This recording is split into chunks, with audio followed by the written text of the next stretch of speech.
Something is taking place incomprehensible and impossible in its cruelty, falsehood, and stupidity. The Russian Tsar, the same man who exhorted all the nations in the cause of peace, publicly announces that, notwithstanding all his efforts to maintain the peace so dear to his heart, efforts which express themselves in the seizing of other people's lands and in the strengthening of armies for the defense of these stolen lands, he, owing to the attack of the Japanese, commands that the same shall be done to the Japanese as they have commenced doing to the Russians, that is, that they should be slaughtered.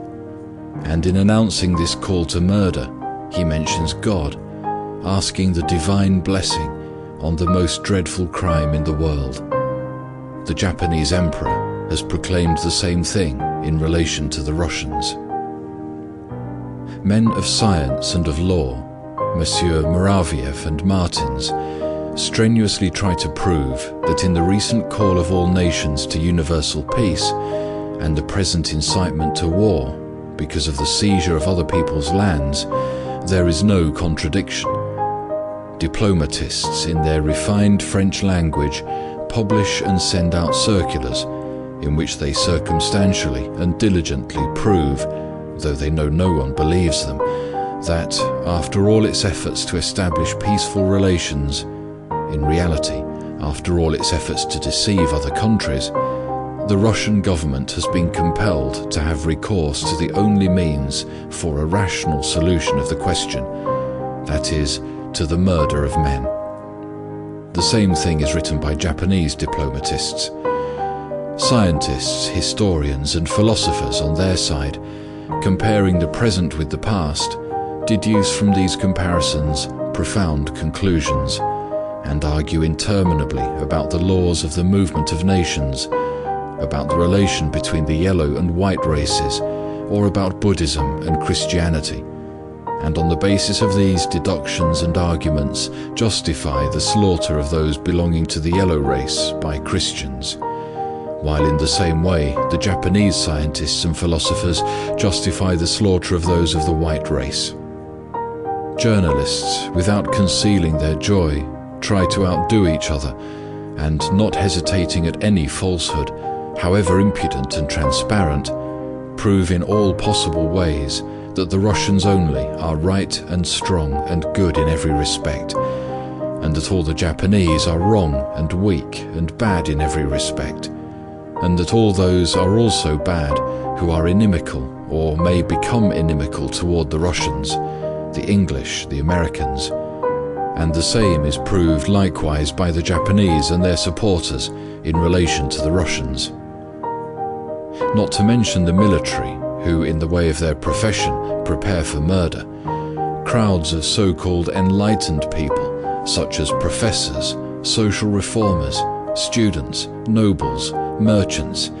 without being forced thereto by anything or anybody, express the most bitter and contemptuous feelings toward the Japanese, the English, or the Americans, toward whom but yesterday they were either well disposed or indifferent, while without the least compulsion they express the most abject, servile feelings toward the Tsar, to whom, to say the least, they were completely indifferent, assuring him of their unlimited love and readiness to sacrifice their lives in his interests. This unfortunate, entangled young man, recognized as the leader of 130 millions of people, continually deceived and compelled to contradict himself, confidently thanks and blesses the troops whom he calls his own, for murder in defense of lands which with yet less right he also calls his own. All present to each other hideous icons, in which not only no one amongst the educated believes,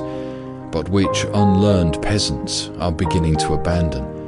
All bow down to the ground before these icons, kiss them, and pronounce pompous and deceitful speeches in which no one really believes. Wealthy people contribute insignificant portions of their immorally acquired riches for this cause of murder, or the organization of help in connection with the work of murder, while the poor, from whom the government annually collects 2 milliards, deem it necessary to do likewise, giving their mites also. The government incites and encourages crowds of idlers who walk about the streets with the Tsar's portrait, singing, shouting hurrah, and who, under pretext of patriotism, are licensed in all kinds of excess. All over Russia, from the palace to the remotest village, the pastors of churches, calling themselves Christians, appeal to that God who has enjoined love to one's enemies, to the God of love himself, to help the work of the devil, to further the slaughter of men. Stupefied by prayers, sermons, exhortations, by professions, pictures, and newspapers, the cannon's flesh, hundreds of thousands of men, uniformly dressed, carrying diverse deadly weapons, leaving their parents, wives, children with hearts of agony, but with artificial sprightliness, go where they, risking their own lives, will commit the most dreadful act of killing men whom they do not know and who have done them no harm. And they are followed by doctors and nurses who somehow imagine that at home they cannot serve simple, peaceful, suffering people, but can only serve those who are engaged in slaughtering each other. Those who remain at home are gladdened by news of the murder of men, and when they learn that many Japanese have been killed, they thank someone whom they call God. All this is not only regarded as the manifestation of elevated feeling, but those who refrain from such manifestations, if they endeavor to disabuse men, are deemed traitors and betrayers, and are in danger of being abused and beaten by a brutalized crowd, which, in defense of its insanity and cruelty, can possess no other weapon than brute force.